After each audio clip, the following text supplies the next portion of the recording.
us, we can see plants from different areas. Here on the left-hand side, right at the 9 o'clock, we have this plant here. This is one of my favorites. This is the North American temperate leather fern. And this plant, well, like other ferns, is very good at purifying air. If anybody in your family has asthma, allergies, maybe any sinus issues or respiratory illness, get them a Boston fern specifically for their house.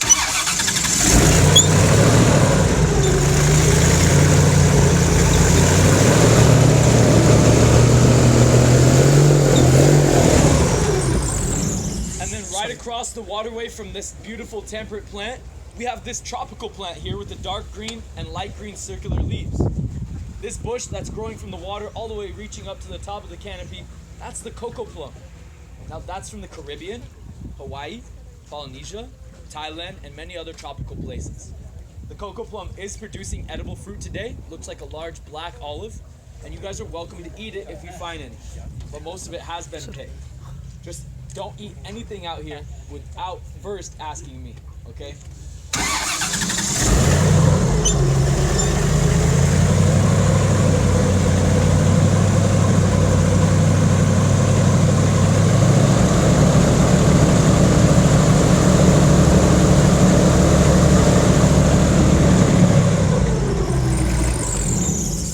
We'll talk more about some of the edible and medicinal plants on tour a little later today. But alongside all of our beautiful flora, we also have so much fauna. In fact, we have over 3,000 different animal species out here in the Glades.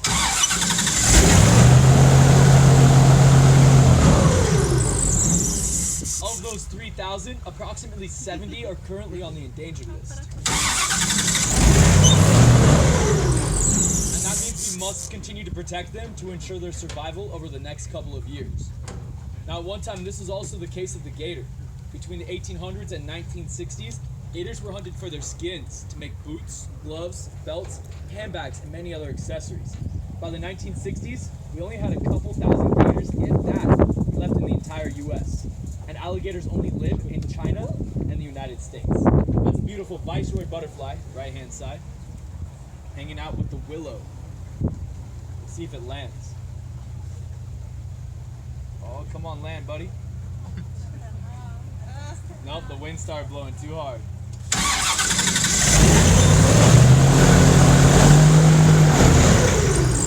Now, since the 1960s, hey look, stand up guys, big snake right there in the grass.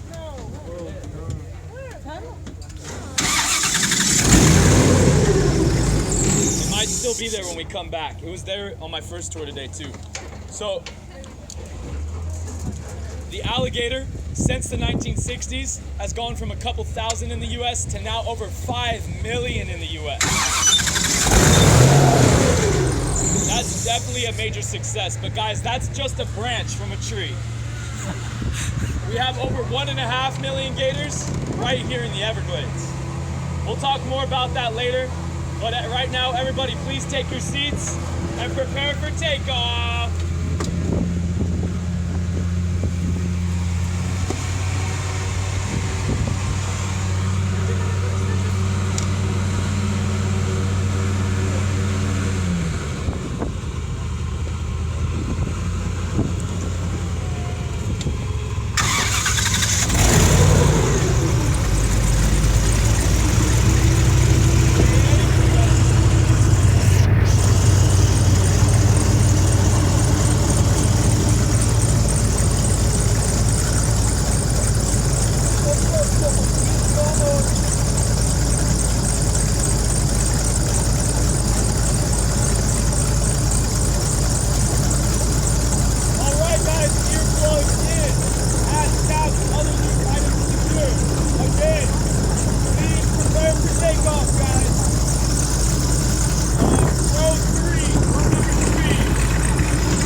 guys are having a good time. Good.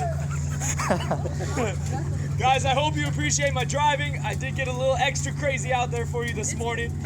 Now, airboats are actually very dangerous vehicles, so if you guys ever get to drive one yourself, please do not try any of the slides or cool things that we did today.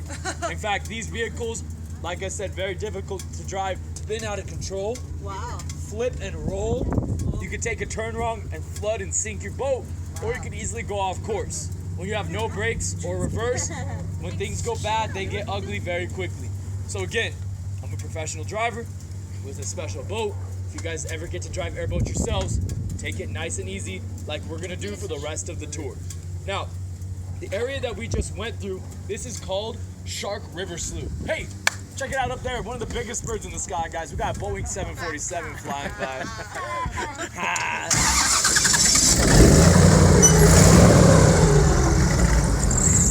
The largest grassland in the Everglades, Shark River Slough. What we're primarily looking at out here is sawgrass. Now this stuff is named after its very sharp serrated edge, like that of a saw blade. And it's actually so sharp, if you were to try to walk through some of this grass, it would cut through softer clothing and easily cut deep into flesh. Now each area this grass is growing in is called a blade. So we just traveled through a few different blades. And because this grass seemingly goes on forever and ever, covering over 90% of this massive ecosystem, you can see why this place is called the Everglades. Nice flyby. Yeah. Hey, if any of you guys are getting awesome photos today, I would love it if you could share them with me. I do have a business card, so we could do that, and that would be just incredible.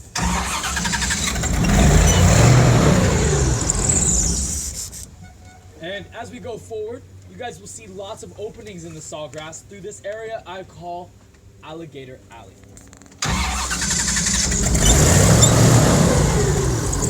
Those openings are primarily gator trails.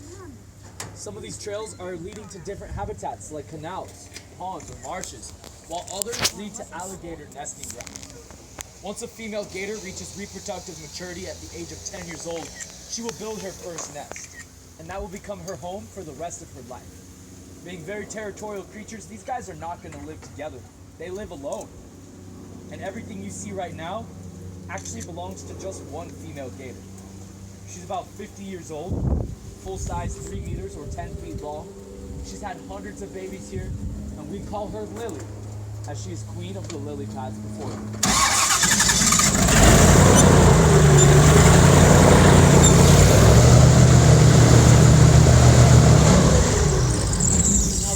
Here are called spatterdock lilies, and they do produce some nice yellow flowers, but you're gonna see that those are closed right now. That's because they only open at night under the full moon and for the first hour of daylight before sunrise. Now, living inside the lily pads, we have little bonnet worms that come out to eat the yellow flowers. Then birds, like the red-winged blackbird, will come down here to eat the little worms. And we often see turtles, like that one hidden in the grass on the left-hand side, hanging out here to eat the yellow flowers as well. The turtle's right there, guys. Right at the backside of the lily pads in the grass.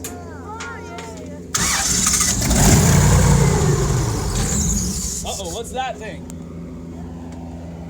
Just kidding, it's the roots of the lily pad.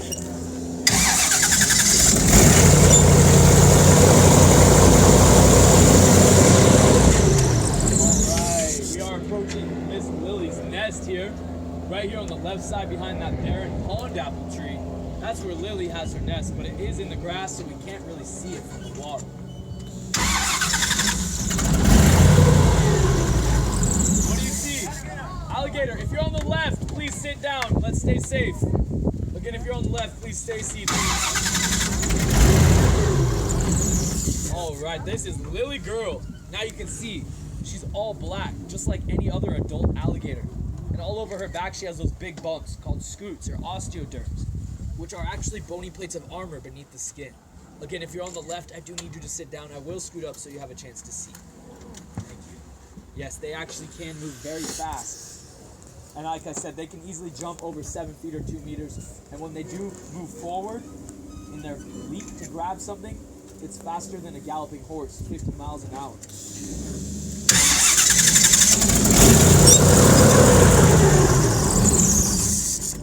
All right. Well, I'm flipping the switches, but the tail is not moving. I guess our animatronics are down, guys. Just kidding, it's a real alligator. Most people think it's fake. But when she swims up to you, that's a whole nother thing. Anybody want to jump in the water and see if she moves? Little girl, you taking a nap? Now, that's exactly what alligators do best. Just chilling. About 10 hours a day, regulating body temperature. They are actually pretty sensitive creatures. They have to stay between 84 degrees Fahrenheit and 95 degrees Fahrenheit. Any colder, their stomach won't digest food. Any hotter, they're going to have a heat stroke and die pretty quick. So you find them either in the sun on cooler days, but where do you think we find them on a very hot day? In the water. In the water. Specifically, on the bottom. They can hold their breath for over 3 hours. Oh. And right now, the water is actually the warmer place when the wind is blowing. The water is 24 degrees Celsius, or about 75 degrees Fahrenheit.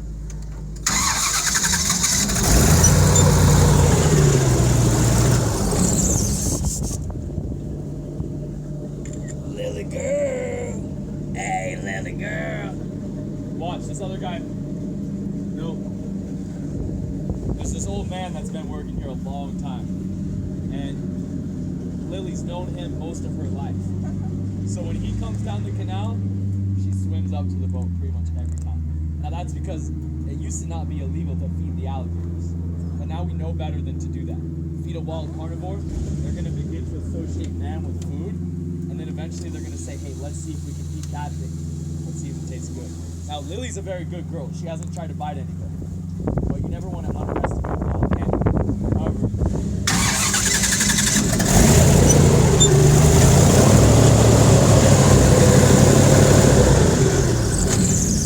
try to feed a wild alligator today. Nice, big turtle left side. That's a red-eared slider. Feeding an alligator today is now punishable as a federal offense, which means you'll spend